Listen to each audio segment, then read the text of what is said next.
Estados Unidos habla de libertad, habla de democracia, habla de paz, pero desde hace más de un siglo, sus botas militares han pisado medio planeta. ¿Cuántos países ha invadido realmente? ¿Y qué es lo que siempre estuvo buscando? Pocas naciones en la historia han proyectado su poder tan lejos como Estados Unidos. Desde 1898 hasta hoy, Washington ha intervenido militarmente en todos los continentes. Algunas invasiones fueron directas, otras encubiertas, muchas negadas, pero todas dejaron huellas profundas. ¿Cuántos países? Investigaciones históricas y archivos desclasificados revelan que Estados Unidos ha intervenido militarmente en más de 50 países. Y si contamos golpes de Estado, operaciones secretas y guerras por delegación, el número es aún mayor. Primera etapa: expansión y control regional. A finales del siglo XIX, Estados Unidos comenzó a expandirse más allá de sus fronteras. Cuba, Filipinas, Puerto Rico. La excusa: liberar colonias. La realidad: controlar territorios estratégicos. Filipinas pagó con cientos de miles de muertos. Cuba pasó de colonia española a protectorado estadounidense. Segunda etapa: la guerra contra el comunismo. Después de la Segunda Guerra Mundial, el mundo se dividió en dos. Y Estados Unidos decidió algo claro: ningún país podía elegir el socialismo sin consecuencias. Corea quedó partida en dos. Vietnam fue reducido a cenizas. Camboya y Laos fueron bombardeados en secreto. En América Latina, el método fue diferente. Golpes de Estado. Guatemala, 1954. Chile, 1973. Argentina, Brasil, Bolivia. Dictaduras militares apoyadas en nombre de la libertad. Tercera etapa: petróleo, gas y recursos.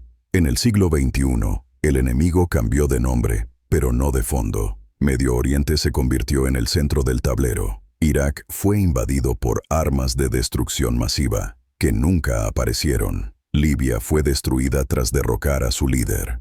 Siria quedó atrapada en una guerra interminable, y cada país tenía algo en común: petróleo, gas o rutas estratégicas. Cuarta etapa: cambio de régimen moderno. No siempre hacen falta soldados. A veces basta con sanciones, sabotaje económico y desinformación. Venezuela, Irán, Cuba, gobiernos asfixiados hasta caer o hasta rendirse. La invasión moderna no siempre usa tanques. Usa bancos, bloqueos y presión internacional. Quinta etapa: la guerra contra el terror. Tras el 11 de septiembre, Estados Unidos declaró una guerra sin fronteras. Afganistán fue ocupado durante 20 años. Billones de dólares gastados, miles de soldados muertos. El resultado: el país volvió al mismo punto, pero completamente destruido. El discurso versus la realidad. Presidentes prometiendo paz. Congresos hablando de derechos humanos, mientras las bombas caían lejos de casa, porque la guerra siempre fue en otro país, en otra lengua, en otra piel. Las consecuencias globales: millones de muertos, países fracturados, odio que se hereda de generación en generación, y un mundo más inestable que nunca. Estados Unidos no invade por maldad, invade por poder, por dinero, por control, y mientras el mundo lo permita, seguirá haciéndolo. No es una teoría, no es propaganda, es historia documentada. El imperio de las bases militares Estados Unidos no solo invade, se queda. Más de 800 bases militares repartidas por el mundo. Europa, Asia, Medio Oriente, África y América Latina. Ningún otro país en la historia ha construido una red militar tan extensa. Oficialmente son defensivas. En la práctica, permiten intervenir cualquier región del planeta en cuestión de horas. El dólar como arma. La guerra moderna no siempre se libra con misiles. A veces se libra con sanciones, con bloqueos financieros, con el control del sistema bancario global. Cuando un país desafía el dominio del dólar, se convierte en enemigo. Irak quiso vender petróleo en otra moneda. Libia propuso un sistema africano independiente. Irán y Rusia intentaron romper el sistema. Resultado: presión, aislamiento o guerra.